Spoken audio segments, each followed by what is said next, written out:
жаңа сабағымызды бастаймыз. Бөлім қоршаған ортаны қорғау. Сабақтың тақырыбы құстар туралы біз не білеміз? Зат есімнің жіктелуі. Сабақтың мақсаты зат есімнің жіктік жалғауларын білесіңдер. Жіктік жалғауларын ажырата аласыңдар. Ал балалар, біз алдын ала топқа біріктіріп қойдық. Енді сабағымызды бастамас бұрын сыныпта психологиялық ахуал қалыптастырып алайық. Ендеше әр топ мүшелері бір-біріне жылы лебіздер айтады. Ал сәттілік, керемет, жетістік, табыс. тамаша балалар, жарайсыңдар. Енді осындай тамаша көңіл күймен ынтымақтастықта сабағымыз жақсы өтеді деген ойдамын. Ал ендеше алдымен үйге берілген тапсырманы тексеріп алайық. Үйге 16-шы жаттығу берілген. Көп нүктенің орнына тиісті жалғауды қойып келу қажет, балалар. Ал ендеше алдымен жұптық түрде бір-бірімізге дәптерді алмастырып алайық. Қалай орындап келген екен? Бір-бірімізге жұп болып бір-біріміздің дәптерімізді алмастырып көрейік.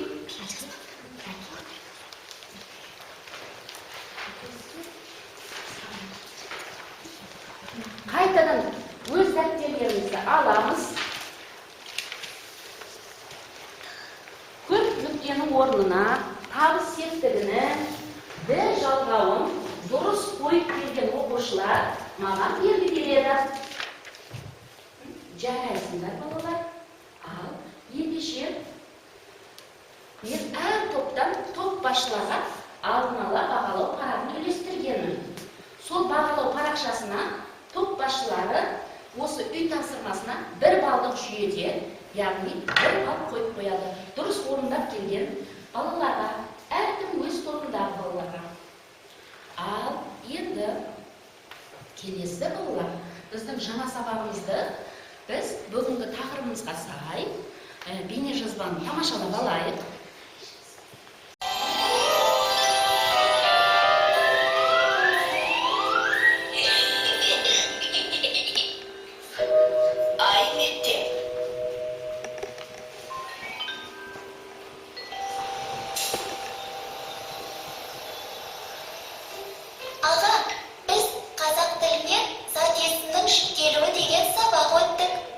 Жіктік жалғауы адамның кім екенін, кәсібін білдіретін зат есімдерге жалғанады.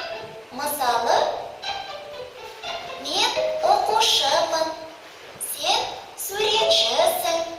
Сыпайы түрі, сіз шаштарасыз, ол сатушы.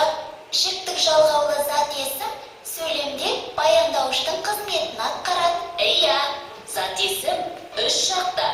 Жекеше, көпше түрде жіктеледі. Бірінші жақ жекеше түрінің жалғаулары мын, мін, бын, бін, пын, пін. Екінші жақ жекеше түрінің жалғаулары сың, сің, сыпайы түрі сыз, сіз. Үшінші жақта жалғау болмайды. Зат есімнің бастапқы түбірі сақталады. Көпше түрде бірінші жақта мыз, біз, біз, біз, біз, біз жалғаулары. Екінші жақта сыңдар, сіңдер. Сыпайы түрде сыздар, сіздер жалғаулары жалғанады. Мұнда да үшінші жақта жалғау болмайды. Бірақ түбір сөзге көптік жалғауы жалғанады. Жақсы түсініпсің. Дана, енді мамандыққа қатысты жұмбақтар құрастырып ойнайық. Әрі жіктік жалғауларын қайталаймыз. Жарай, ойнайық. Қолымда үшкір құрал бар. Балалар одан қорқады. Аға, сіз сарбазсыз ба? Жоқ, менен тек балалар ғана қорқады. Бірақ мен оларға керекпін. Сен де қашасың. Мен де? Таптым, сіз дәрігерсіз. Иә, мен дәрігермін. Енді сен жасыр. Менің даусым болады ылғи әңгіме, маған қарап түзейді ел, сәнді де. Сен әншісің бе? Иә, әншімін. Мен күлсем күліп, жыласам жылап тұрасың. Менімен бірге азапқа түсіп шығасың. Өмірім өтіп кетті ме десең осылай, 2-ақ сағаттық күй кешкен болып шығасың. Сіз әртіссіз бе? Иә, мен әртіспін. Аға, Викиге қараңыз, оның кім екенін табайық. Вики, сен мұғалімсің бе? Ғалымсың ба? Ол ғалым.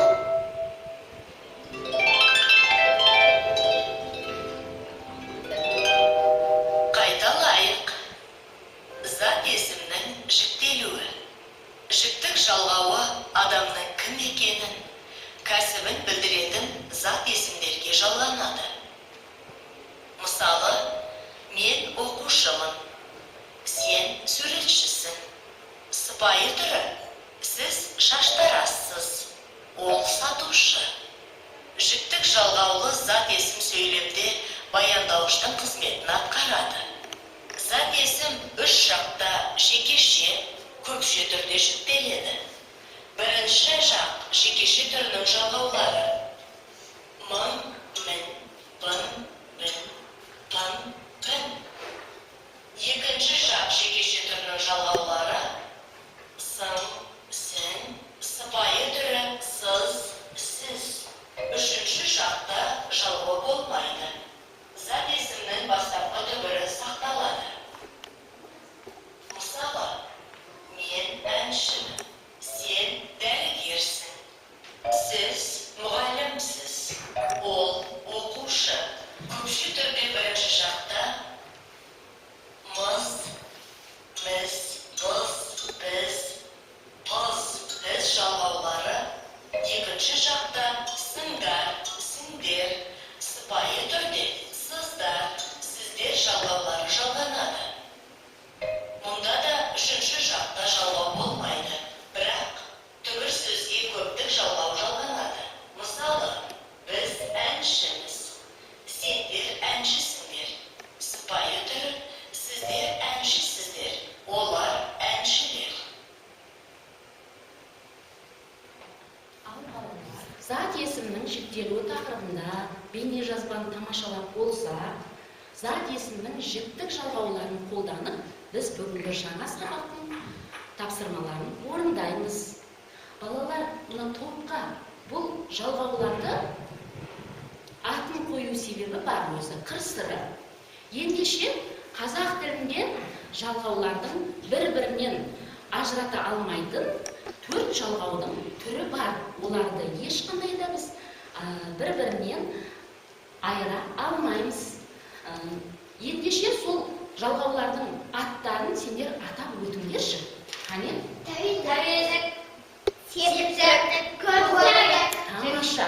Енді 4-ші түрі біздің жаңа сабағымыздағы қолданылатын жіктік жалғау екен.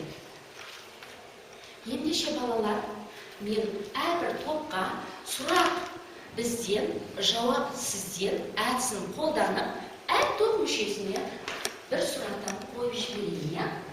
Ал ендеше маған тәуелдік жалғау тобынан Нұрәділ дәптер сөзін тәуелдейді. Менің дәптерім, сенің дәптерің, сіздің дәптеріңіз, оның дәптері.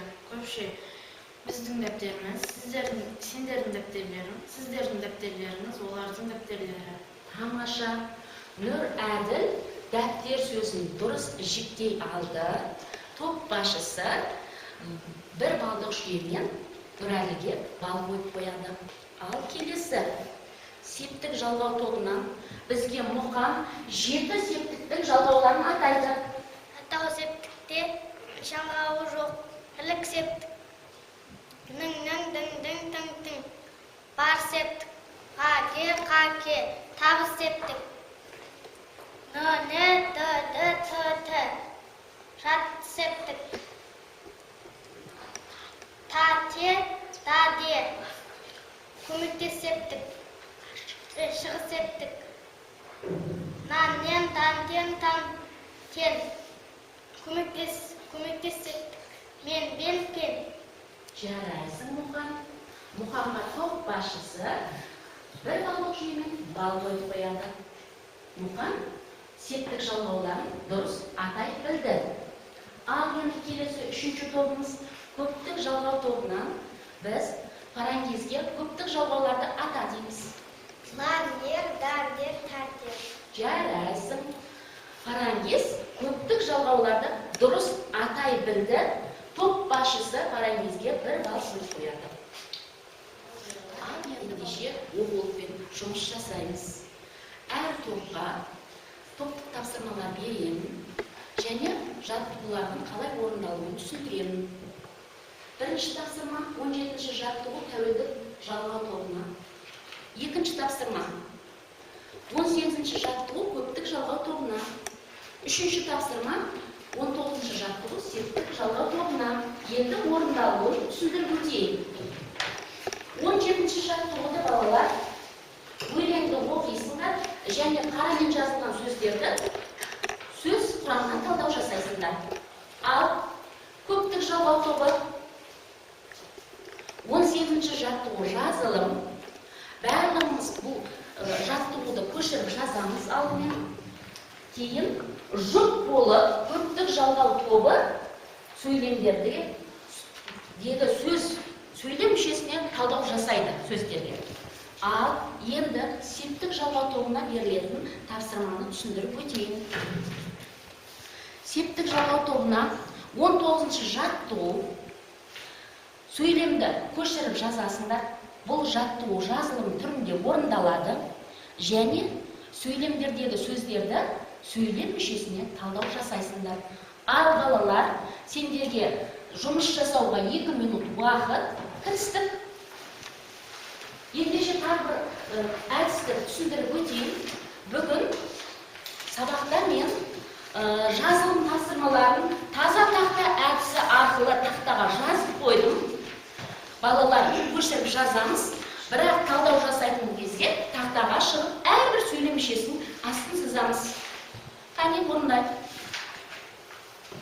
Балалар жаттығуларды таза, қатесіз жазу емлесін сақтай отырып, жазуға тырысайық.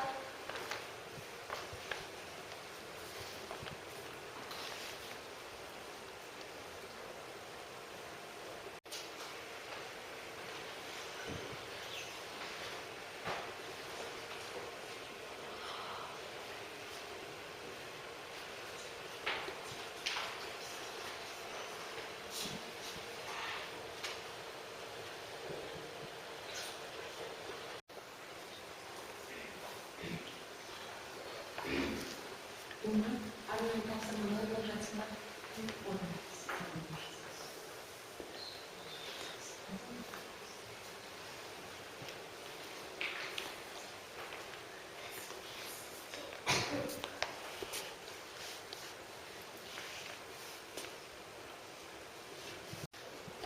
Дайын болған топ белгі береміз. Жарайсыңдар. Ал тәуелдік тобы іңгәр жаттығу оқимыз. Құс болу ақылын табиғаттардың сыйлаған бұл түрін кезіп ешберген атуға көз қимаған. Мен торғаймын, суықта да тоңғаймын. От тұрмысқа шіркейден бау бақшада қонайын. Мұрат Қуанышбек. Жарайсың. Енді бізде аққуымын сөзін балым сөз құрамына талдайды. Аққумын, аққум. Түбір, мін, жіктік жалғауының бірінші жағы. Сөйлемде баяндауыш болыпты. Жарайсың. Балым аққумын сөзін сөз құрамына дұрыс талдау жасай алды. Торғайдың сөзін үнжу сөз құрамына талдайды. Торғай түбір, мін, жіктік жалғауының бірінші жағы. Сөйлемде баяндауыш болыпты. Жарайсың. Үнжу торғайдың сөзін сөз құрамына дұрыс талдай білді. Және қай сөйлем мүшесі болып тұрғанын дұрыс айта білді. Енді іңкәр, біздің іңкәріміз тек өлеңін оқыды. Сол себепті біз іңкәрға сұрақ қоямыз. Зат есім дегеніміз не? Ерекшесін айтамыз. Заттың атын білдіретін сөздерді зат есім деп айтамыз. Зат есімге кім, кімдер, не, нелер деген сұрақтар қойылады. Жарайсың. Топ басшысы тапсырмаға лайықты үнжуге, үнкарға, балымға бал қойып қояды. Ал енді келесі топтар дайын болған топ белгі береміз. Жарайсыңдар, тақтаға шығамыз. Оқулығымызды ала шығамыз. Бұл топқа жұптық тапсырма берілді болар. Әуелі жұп-жұбымызбен тұрып аламыз. Жұп-жұбымызбен.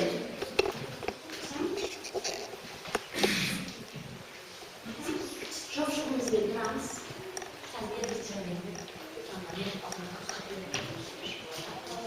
Дайын болсақ, жұппен жұмыс жасаймыз.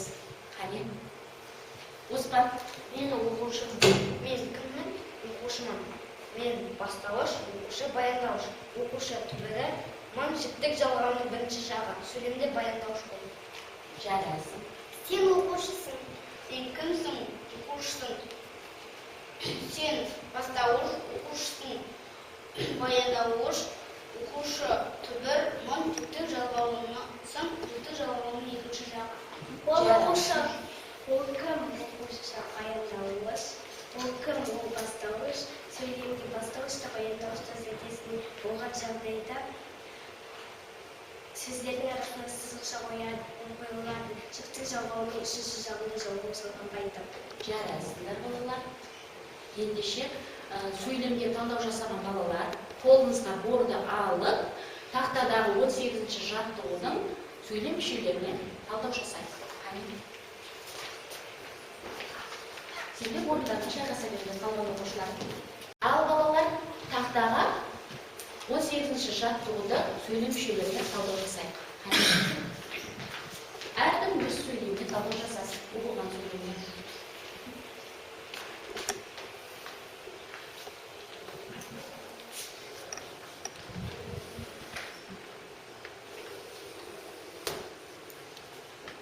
Жарайсыңдар балалар. Тапсырманы дұрыс орындадыңдар. Енді былай жасаймыз балалар. Сөйлемді оқылған балаларға 1 балдық жүйе, ал қалған сөйлем мүшесіне талдау жасаған балаларға 3 балдық жүйемен бал қоямыз, бағалаймыз. Топ басшысы отырамыз. Орнымызға жайғасамыз. Ал келесі 3-ші топ дайын болсақ белгі береміз. Жарайсыңдар. Ал енді тақтаға Ақзеренмен Балнұр келеді. 19-ші жаттығуды сөйлем мүшелеріне талдау жасайды. Алдымен айт балай. Мен экологпын. Мен кіммін? Экологпын. Эколог түбір, пән жіптік жалғауының бірінші жағы. Сөйлемде баяндауыш болып тұр. Сен бишілер тобының мүшесісің. Сен кімсің? Мүшесісің. Баяндауыш. Сен кім? Бастауыш. Бишілер тобының ненің анықтауыш. Жарайсың. Олар табиғатты қорғаушылар. Олар кімдер? Табиғатты қорғаушылар. Қорғаушылар. Кімдер? Баяндауыш. Олар кімдер? Бастауыш. Нені? Табиғатты толықтауыш. Жарайсың. Сіздер атақты кәсіпкерсіздер. Сіздер кімсіздер? Атақты кәсіпкерсіздер. Кімсіздер? Кәсіпкерсіздер. Баяндауыш. Сіздер кімдер? Бастауыш. Қандай атақты анықтауыш. Жарайсыңдар. Ендеше 19-ші жаттығуды тақтағандарының сөйлем мүшелеріне ойын талдау жасайды. Астын сызып.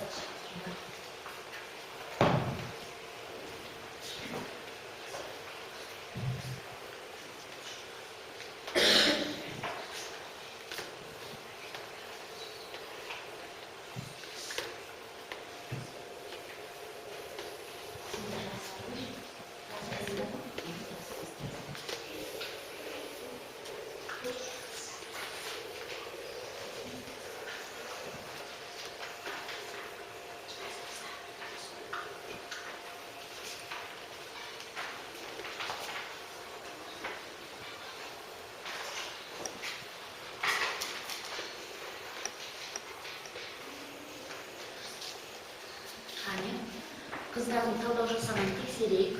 Дұрыс. Жарайсыңдар. Қыздар сөйлемді дұрыс талдау жасай білдіңдер сөйлем мүшесіне. Топтық жұмысқа 3 балдық жүйемен топ басшысы Ақзереге, Балнұрға бал қойып қояды. Қазір орныңызға жайғасаңыз.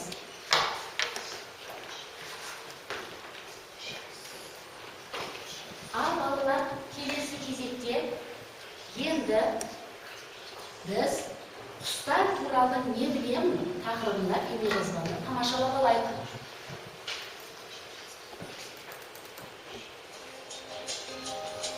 Құстар біздің досымыз. Осы видеороликте құстар туралы айтатын боламыз. Бұл аққу. Аққу киелі құс. Дүние жүзі бойынша аққудың 150 түрі кездеседі. Аққу махаббат пен адалдықтың символы. Кейбір аққу түрлері өзінің ұзын мойнының арқасында 1 метр тереңдіктегі сулы өсімдіктермен қоректене алады. Бұл қарлығаш.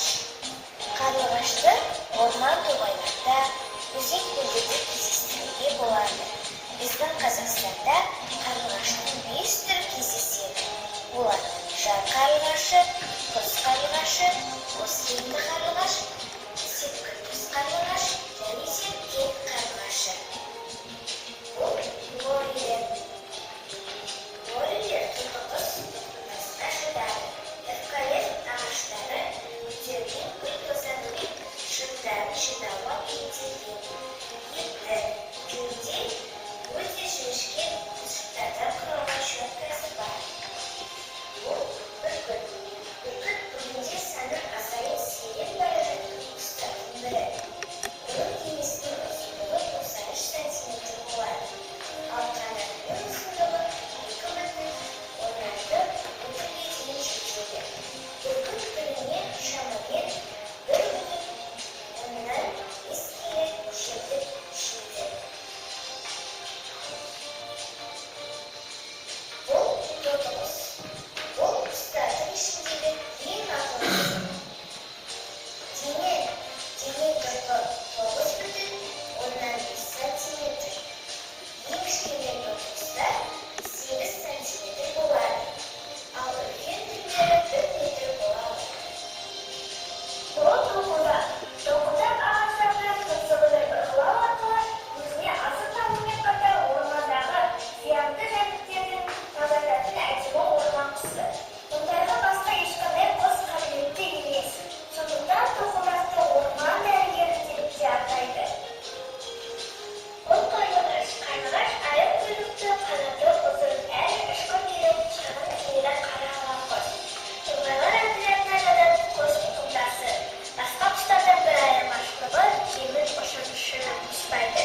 Суды да ұшып жүріп сүйеді. Бұл бұлбұл. Дене тұрқы 160-190 мм. Қанаттың ұзындығы 90 мм. Салмағы 17-26 грамм. Арқасы қарасы, қоңырсы, бауыры ақшыл болады. Бұлбұл жылқысы сәуірдің аяғы мен мамырдың басында ұялауға ұшып келеді. Бұл аққу. Салмағы 10 килограмм. Ең ірісі 13 килограммға жетеді. Қанатының ұзындығы 150-180 сантиметр. Тіршілігінің көп уақытын суда өткізеді. Жақсы жүзеді, бірақ сүңги алмайды. Құйрыққа сирек шығады.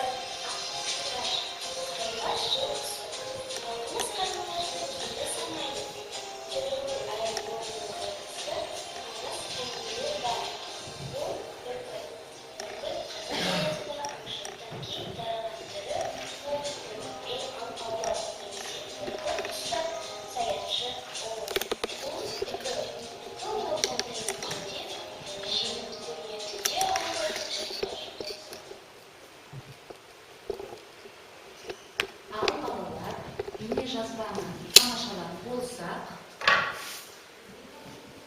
осы бейнежазбаға байланысты сұрақ бізден, жауап сізден атты әдісті қолданып, сендерге бірнеше сұрақ қойғым келіп отыр. Ал бейнежазбаны жақсылап тамашалап болсақ, есімізде қалған шығар балалар, иә? Ал ендеше мен қазіргі жалғау тобына бейнежазбада қандай құстар туралы айтылды? Сұрақ. Ал, іңкәр. Киелі құстар туралы айтылды. Аттары мындай қош. Аттары аққу, қарлығаш, лорибар, бүркіт, тотықұс, тоқылдақ, бұлбұл, үкі. Іңкәр құстарды дұрыс атай білді, бірақ балалар, ол құстардың бәрі киелі құстар емес, я? Бірақ іңкәрға құстарды дұрыс атаған үшін бір бал қойып қояды топ басшысы. Ал келесі септік жалғау тобына қай құс киелі құс деп аталады? Аққу. Ақзере сұраққа дұрыс жауап берді, топ басшысы Ақзереге бір бал қойып қояды. Ал келесі топ. Көптік жалғау тобына орман дәрігері деп қай құсты атайды? Ал Нұрлыхан? Тоқылдақ. Жарайсың. Нұрлыхан сұраққа дұрыс жауап берді. Топ басшысы Нұрлыханға бір балық үшін бал қойып қояды. Енді балалар, мен жаңа 18-19 жаттығуды таза тақта әдісі арқылы қолданып орындадық. Енді бәріміз осы жаттығуларды орындап болсақ, бұл әдістің сыры орындалғаннан кейін біз тақтарды тап-таза қылып сүртіп қоюымыз қажет. Мен тақтаны тазалаймын. Дұрыс орындадық екі жаттығуды да, я? Ал енді біз келесі тағы да 3 топқа берілетін тапсырмаларға көшейік. Мен енді тәуелдік жалғау тобына 20-шы жаттығу, ал көптік жалғау тобына 21-ші жаттығудағы жұмысшы сөзін жекеше көпше түрде жіктеп жазамыз. Ал септік жалғау тобына 21-ші жаттығудағы әні сөзін жекеше көпше түрде жіктеп жазамыз. Ал сендерге балалар түсінікті шығар, 20-ші жаттығуда зат есімдерді тиісті жалғаулармен сәйкестендіресіңдер. Тоқтап тұрыңдар, мен сендерге арнайы сәйкестендіретін стрелкаларды берейін. Шығып, тақтайшаға жасаймыз балалар, мынаны қолданып. Шығыңыз. Қажет болса. Ал сендер.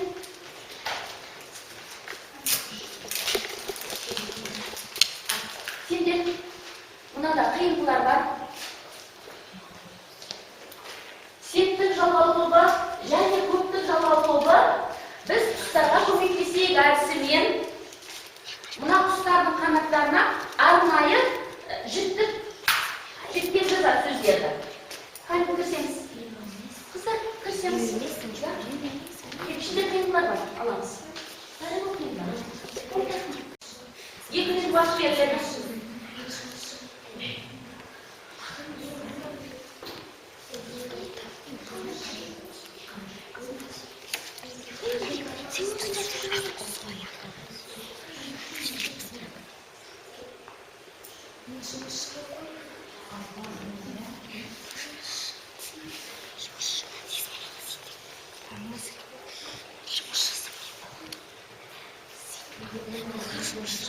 Тапсырмаларды орындап болса, дайын болса белгі береміз. Дайын болған жоқ. Жарайсыңдар. Ендеше тәуелдік жалғау тобының жауабын естейік. Орындаған тапсырмамыздың жанына барып тұрамыз.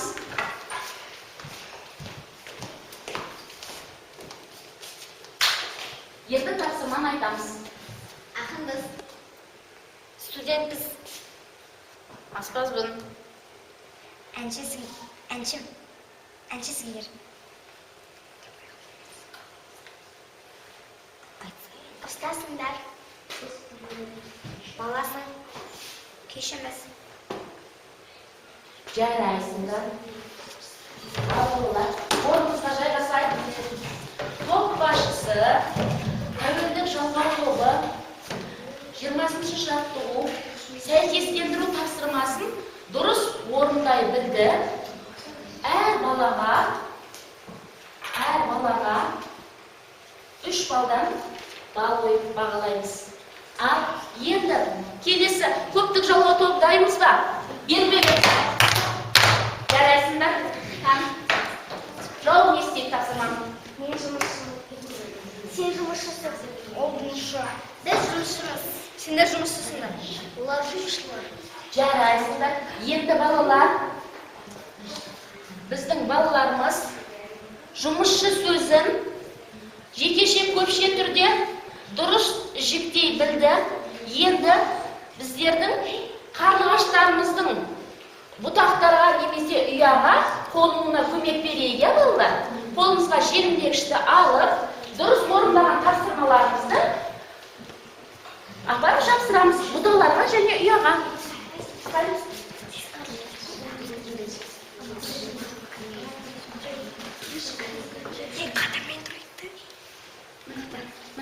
Бұтаға жылдам тез балалар.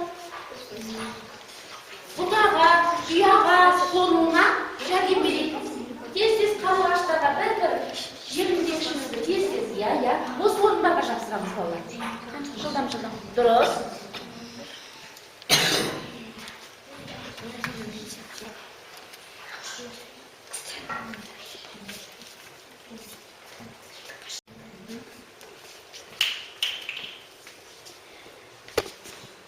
Ал балалар, қарлығаштардың бұтаға және ұяға қолына көмек беріп болсақ, орнымызға жайғасамыз.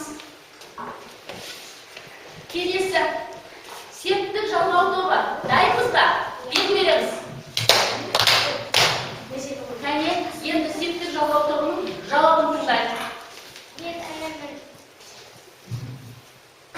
Сен інісің. Ол іні. Иә, Біз інілеріміз.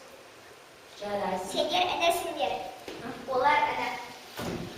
Септік жалғау тобының мүшелері іні сөзін жекеше көпше түрде дұрыс талдау жасай білді.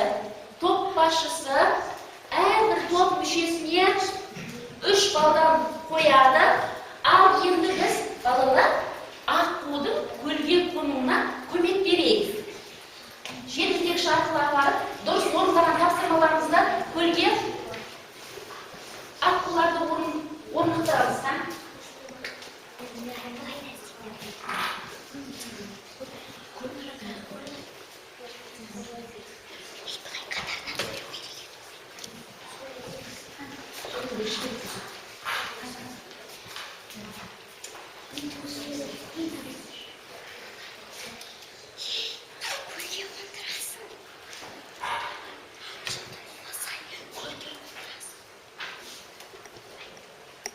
Аққулардың көлге қонуына жәрдем беріп болсақ, орнымызға жайғасайық.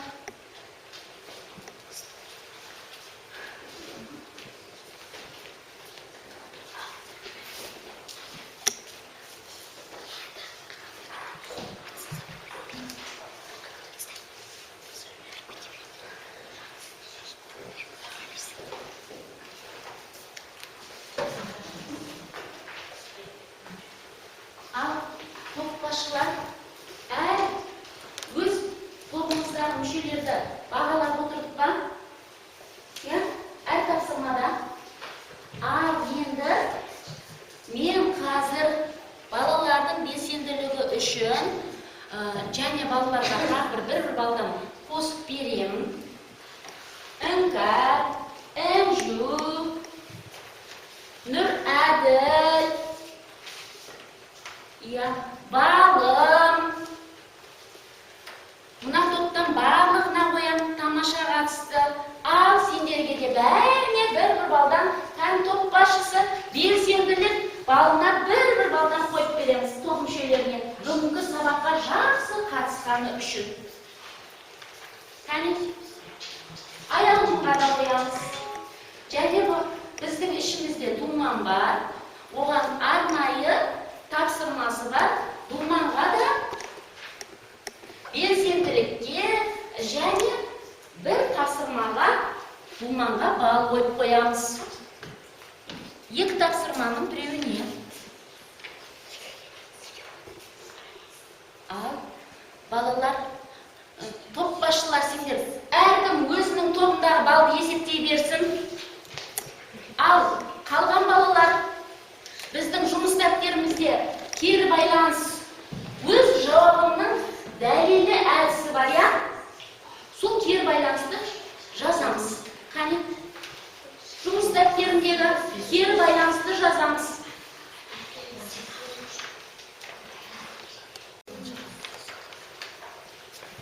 Ал балалар, бүгінгі сабағымыздан қайсы тапсырмалар қызықты болды, қайсы тапсырмалар түсініксіз болды. Өз ойымызды кері байланыстап сүреміз.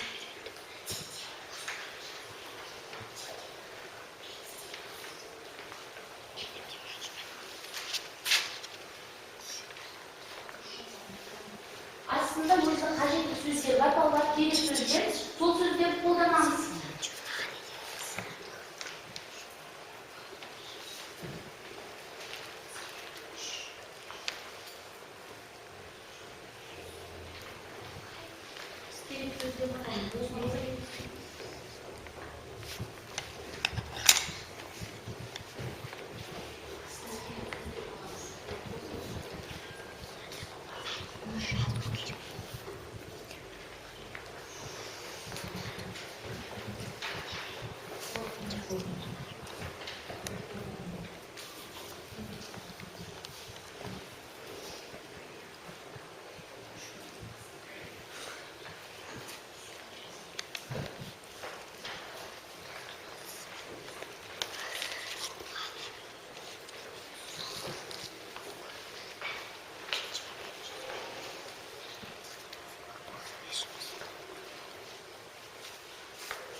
Жазып болсақ, әр топтан бір оқыштан естиге кері байланысты қалай жасапты. Маған тәуелдік жалғау тобынан іңкәр. Сабақ мен үшін қызықты болды, себебі түсінікті. Сабақтағы ақпарат мен үшін түсінікті болды, себебі қызықты. Менің сабақтағы өз жұмысыма көңілім толады, себебі түсінікті. Жарайсың. Ал келесі септік жалғау тобынан Азере жасаған кері байланысын оқиды. Сабақ мен үшін түсінікті болды, себебі қызықты. Сабақтағы ақпарат мен үшін қызықты болды, себебі барлық сабақтар түсінікті. Менің сабақтағы өз жұмысыма көңілім толады, себебі мұғалімнен мақтау естідім. Керемет. Көптік жалғау тобынан Сезім өзінің жазған кері байланысын оқиды. Сабақ мен үшін қызықты болды, себебі көңілім толды. Сабақтағы ақпарат мен үшін түсінікті болды, себебі барлық сабақ түсінікті. Менің сабақтағы өз жұмысыма көңілім толды, себебі түсінікті болды. Керемет. Жарайсыңдар балалар. Бүгін барлығында сабаққа өте жақсы қатыстыңдар. Ал енді әр топ басшысы өзінің жинаған балын таныстырып өтеді. Іншу. Тәуелдік жалғау тобының балын қанша бал жинады? Айта ғой. Іңкәр 9 бал, Інжу 8 бал, Нұраділ 6 бал, Аяулым 5 бал, Балым 8 бал, Думан 4 бал. Енді барлығының балын қосып есептейміз. Біздің тобымыз қанша болды? Ал Сезім? Сезім 8 бал, Нұрғат 9 бал, Сырым 8 бал, Қарагеш 7 бал, Махбуба 6 бал, Оспан 6 бал. Керемет. Енді бәр топ мүшелерінің балын қосып есепте. Ал Ақзере өз тобының мүшелерінің балын айта ғой. Ақзере 9 бал, Балнұр 8 бал, Мұхаммед 6 бал, Анарбай 5 бал, Гүлбала 5 бал. Жарайсыңдар. Ал енді Ақзере бәр топ мүшелерінің балын қосып есепте. Қанша? Жарайсыңдар. Ақзере септік жалғау тобының жинаған баллар. 33. Жарайсыңдар. Келесі. 44 бал. Керемет. Көптік жалғау тобының жинаған баллы 44 бал. Енді балалар, мен бүгін сабақты топтық тапсырмаларды орындап, топтық жарыс болғандықтан мен әр топты өзімнің жеке бағалауым бар. Яғни әр топқа беретін арнайы дипломым бар. Сол дипломды тапсырғым келіп тұр. Тақтаға тәуелдік тобының мүшелерін шақырам.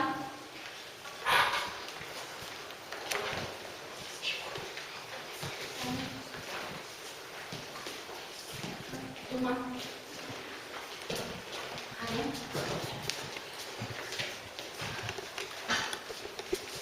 Зат есімнің жіктелуі атты ашық сабақта танысқан білгірлігі үшін ең үздік ізденімпаз топ номинациясымен марапаттаймын.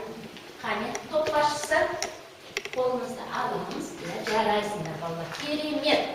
Менің балдарым сондай ақылды. Енді жайғасамыз.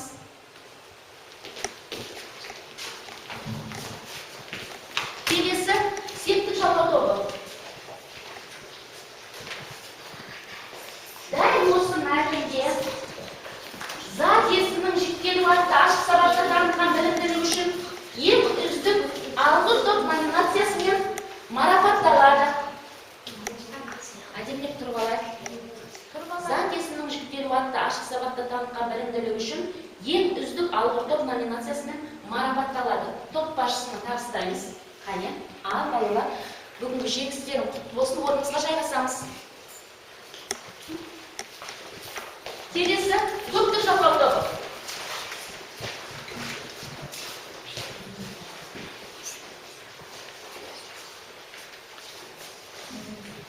Дәл осы мәтінде зат есімнің жіктелуі атты ашық сабақта танытқан зеректігі үшін ең үздік ойшыл топ номинациясымен марапатталады.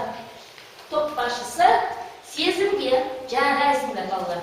Барлықтарында өз білімдеріңді көрсете біліңдер. Орнымызға жайғасамыз. Ал енді балалар, мен үйге берілетін тапсырманы түсіндіріп өтейін. Үйге 22-ші жаттығудың орындалуын түсіндірейін. Жаттығудың орындалуын түсіндіріп өтейін. Жұмбақты оқып, шешуін тап. Жұмбақтың шешуіндегі құс туралы дереккөзден ақпараттар жинап. Осы құстың атауын жекеше және көпше түрде жіктеп айт дейді. Жұмыс дәптерімізге осы жұмбақтың шешуіндегі құс туралы дереккөзді ақпарат көздерін жинап, жазып келеміз. Және құс атауын жекеше көпше түрде жіктеп айтып бересіңдер. Ал енді балалар, менің әрбір топ мүшесіне бүгінгі танытқан белсенділігі үшін тәттілерім бар. Осы тәтті де білімді, ақылды, ізденімпаз, жаңашыл болыңдар дегім келеді. Әр топ мүшесіне және менің ақылды оқушыларыма бүгінгі сабақта белсенділік таныта білдіңдер. Керемет. Жарайсыңдар.